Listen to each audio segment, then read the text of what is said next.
In the second video for Leviticus, connecting faith to business, we see God talking about his key people, his leaders if you like, that they needed to live a life worth imitating. And he gave them a lot of things to show them how they should live up to his expectation. And he wanted high values and he wanted high standards. And he wanted them to be a multiplier and not a diminisher. In other words, he wanted to grow the people, he wanted to grow more leaders, he wanted to grow into a powerful nation. And he didn't want diminishers where they would push people down, they would discourage them. And that's what business leaders often do, is they want to micromanage everything, or they want to push their people down or discourage them. And that's not going to grow your business or your career.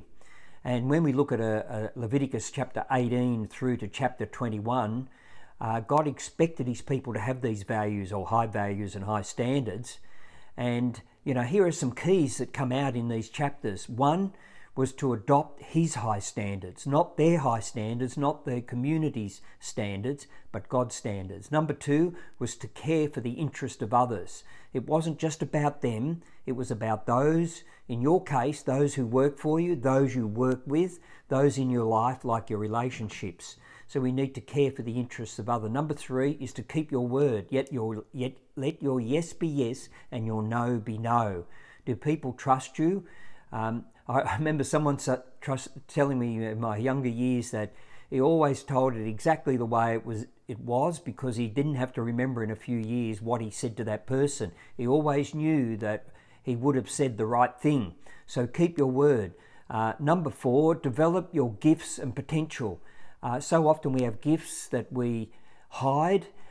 We don't fulfill our potential because we're listening either to the wrong people, we're too scared, we're too afraid, we're listening to the wrong things. And the fifth one is to manage time and to manage the money. We need to be able to manage both those things for us to fulfill our real potential as a leader. And then lastly, to pass on to others what you've received.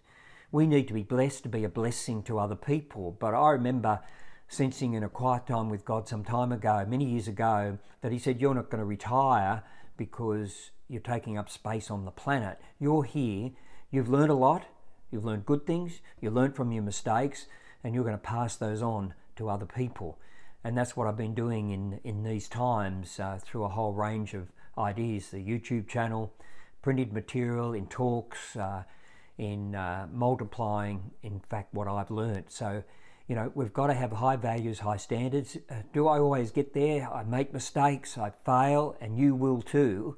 But the aim is to want to do the best we can and understand okay is not okay. Being average or just doing the minimal is not okay.